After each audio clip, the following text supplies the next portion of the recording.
Assalamualaikum warahmatullahi wabarakatuh. Halo semuanya sahabat Ekolab. Pada kesempatan kali ini saya akan membahas tentang bagaimana cara membuat jurnal umum pada transaksi bank syariah.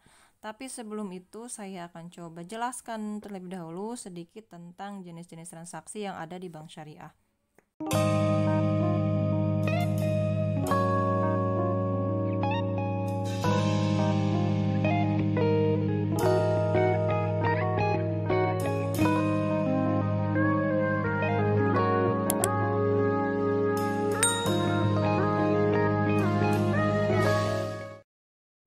Seperti halnya transaksi yang ada di bank umum atau bank konvensional, jenis transaksi yang ada di bank syariah pun pada umumnya terdapat dua kelompok ya.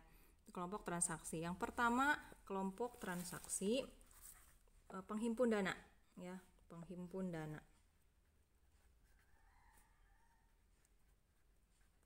Penghimpun dana atau biasa dikenal dengan istilah funding. Ya memang bank itu dua kegiatan utamanya itu ya memang funding lending atau menghimpun dana dan menyalurkan dana funding.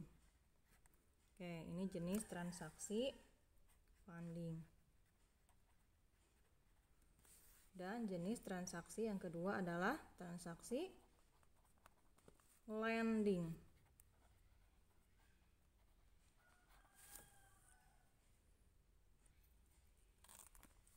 Penyalur dana.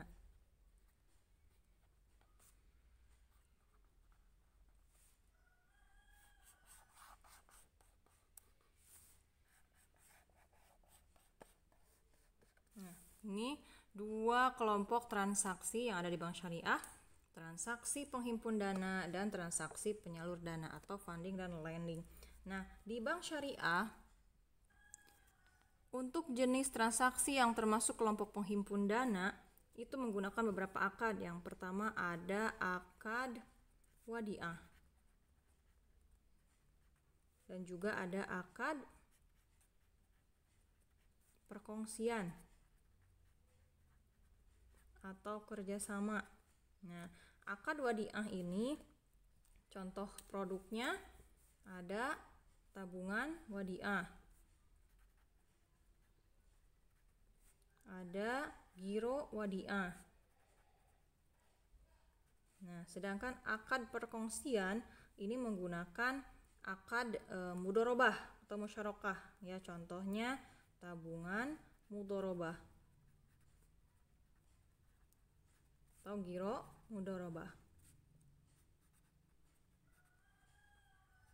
Jadi mengharuskan bank itu membagi hasil atas simpanan yang disimpan oleh nasabah ya. Jadi jika simpanan nasabah yang berbentuk tabungan mudorobah ini menghasilkan keuntungan bagi bank, maka bank harus membagi hasil kepada nasabah yang punya tabungan ini.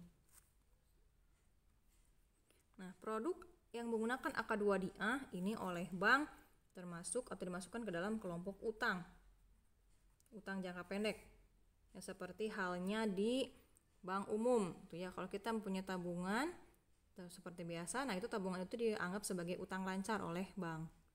Nah, sedangkan akad yang menggunakan akad perkongsian atau kerjasama ini menggunakan atau dianggap sebagai DST, dana sirkah temporer. Nanti pencatatannya ini dimasukkan ke dalam kelompok dana sirkah temporer. Gitu.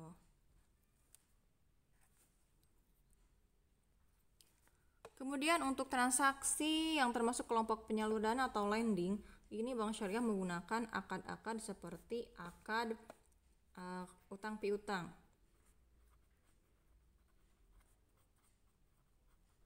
atau lebih tepatnya ini jual beli ya atau bai.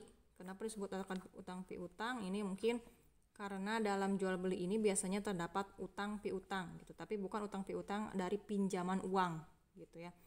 Nah, untuk bai ini contohnya ada murabahah ya, produknya bai murabahah, ada salam, istisna. Nah, kemudian untuk jenis akad investasi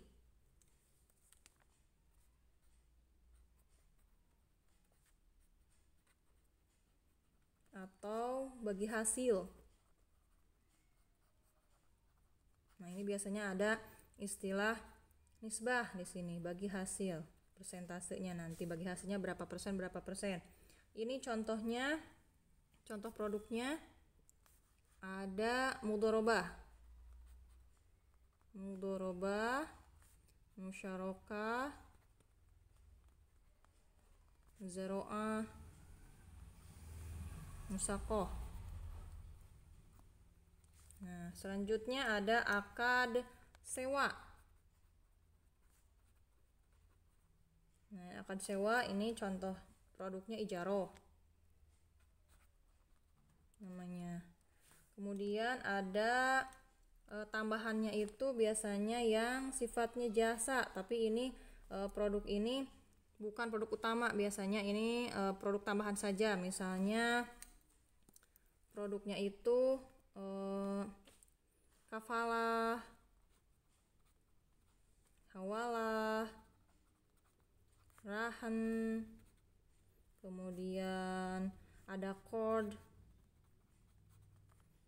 kemudian ju'alah, dan lain-lain gitu. Nah, dari dua kelompok transaksi ini, seperti biasa, bank syariah ini nanti akan membuat laporan keuangan. Nah, bagaimana pencatatannya? Proses pencatatannya seperti apa? Proses pencatatan dari dua kelompok transaksi ini.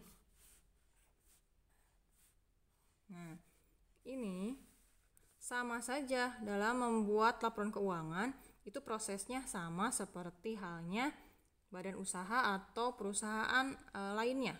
Ya, seperti jasa dagang, manufaktur dan lain-lainnya, itu dimulai dari proses mengumpulkan bukti transaksi. Ya, dari transaksi yang ini nanti dibuat ke dalam jurnal umum.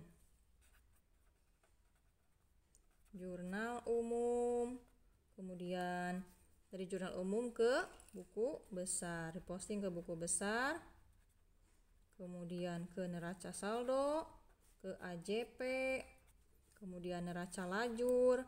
Nanti di neraca lajur dibuat laporan keuangan. Nah, ini laporan keuangan. Setelah laporan keuangan ke jurnal penutup. Dari jurnal penutup nanti ada neraca saldo setelah penutupan. Nanti ada jurnal pembalik dan seterusnya. Sudah, jurnal pembalik. Nah, ini sama ya, sama seperti dalam proses menghasilkan laporan keuangan pada umumnya. Nah, pada kesempatan kali ini saya akan membahas tentang bagaimana membuat jurnal umum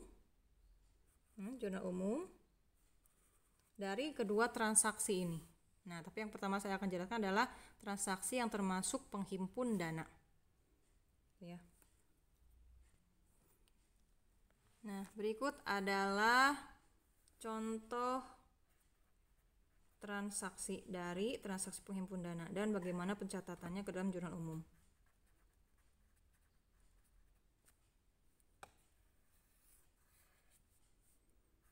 Silahkan disimak.